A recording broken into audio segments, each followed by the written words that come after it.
Мен Темирәлиева Абайда 23 март күнү Умрадан келген больнойлорду инфекцияга жатты дегенден ошо жерге группа болуп 2 группа киргенбиз.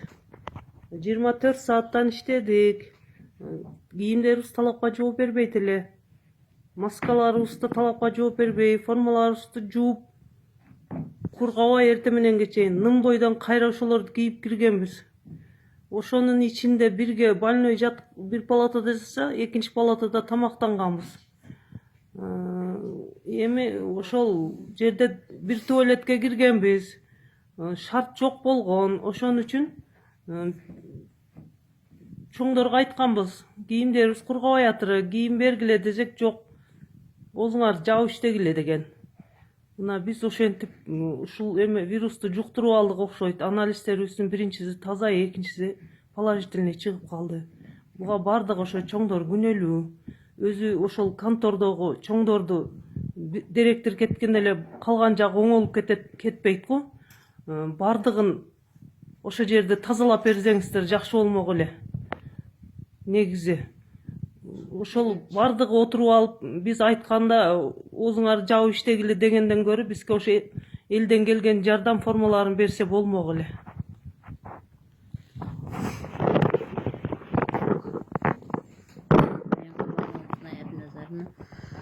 Ошол ишке киргенибизде бизге биринчи келгенде эле 5 адамды группа кылган, бизди группа кылып киргизген. Ошо менен больнойдун алдында биз 3 саат кармалганбыз. Ал 3 саат кармалгандан кийин биздин формаларыбызга талапка жооп бербейт. Жанынан бизде ошо 3 саат кармагандан кийин аны чыгарып, саат 4-6 жертилердин чамасында бизди чай ичесиңер деп киргизген. Чай ичебизби, шулар менен форма менен ичебизби десек, ооба, ошо менен ичесиңер деп директорлор жооп берген. Ошондой талаптарыбызды койгон бизге. Мен Аспар Алиева Халысхан медсестра болуп киргенмин ошо группага. Биз биринчи группа, экити группа кирген, биринчи группасыга мен киргенмин. Врачыбыз Камилов Дилшат бойген, медсестрасы мен 3 санитарка 5 киргенбиз. Биз больной келгенде эле биз биринчи палатага бир сырттан ошо умрага барган аялын алып келип киргизишкен да. Оны астыга бизди шашап кирип туруп, кийимдер туура келсе да, бирибизге чоң, бирибизге кичине келсе деле ошентип биз алып кирип койгон.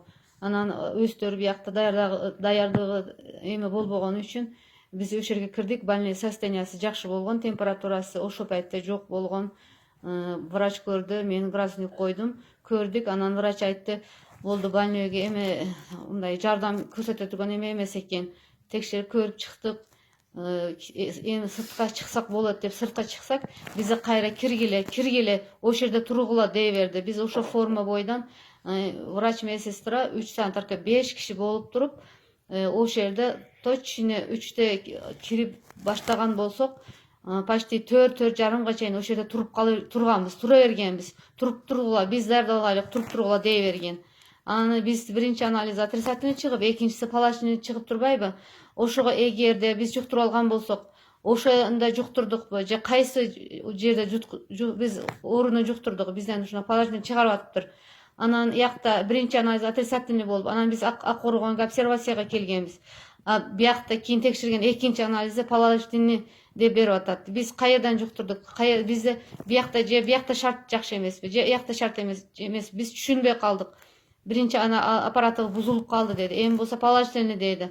Анан анализ толук бардыгы кетет. Анан 4-4төн бөлүнүп чыгат. 4тасы жакшы, 4тасы жаман деген келе берет. Кыскасы эмне демекчимиз? Биз ошол жерде иштегенибизде закон боюнча 12 саат, 8 сааттан иштеш керек экен. Биз 2 күн 24 саат, 2 күн 12 сааттан, анан акыры барып туруп текшерүү келди, билем 8 саатты билип калгандан кийин биз 8 саатка өткүздү. Анан акырда 8 сааттан иштеп, ияктан биз эмебиз бүтүп туруп, обсервацияга алындык ак коргонго. Бияка келип, мына азыр келгенибизге 28 күн болду. 27-нчи күнү бизге экинчи анализибизди положительный деп берип атат. Биз эмне демекчибиз? Биздин ошо анализ ушундай чыгышыга ошол контордагылар бардыгы себепчи. Мисалы бизди ошо күнү биринчи палатага камап койгон, мен билем, биздин инфекцион контроль старший ошо күнү зам деле болгон, биздин врачыбыз деле болгон. Бардыгы билет биз кантип кайсы акыбалда киргизгенин, канча саат калып кеткенибизди. Ошондо Камилов Дилшат деген врачыбыз болгон. Мына дагы ошо бир группабызда мына Саламат эже деген эжем болгон. Калгандары мыналар экинчи группа. Булар өзүнүн сөзүн айтсын. Мен Маткабылов Дилшат инфекцияга 23 март күнү ошетке кирген центрга болуп, биз ошетке киргенде 22 күн 24 саат иштедик. Берген формалары талапка жооп бербейт эле. Формаларды биз ошо үргеткенде кийип киргенбиз. Формаларды 24 саат ичинде кургабастан ным боюнча киргенбиз. Ным боюнча ошо формаларды кийип киргенбиз. Биз жогоруга айтканбыз, формалар суу бизге кургабай атыр, ным боюнча кийип атырык, ушун алмаштырып бергиле, болсо бизге жардам бергиле десек, эч ким жардам бербей, зам болсо оозуңарды жаап иштегиле, эртең чыкканда көрүшөбүз, кийин сүйлөшөбүз деген сөздөр болгону айтты. Же маска жок, же неме жок, бир масканы бир ай иштесеңер болот, ошону карап иштеткиле, спирттер менен арчып тазалап иштеткиле деп, биз ошо масканы 4 күндөп, 3 күндөп тагып жүргөнбүз.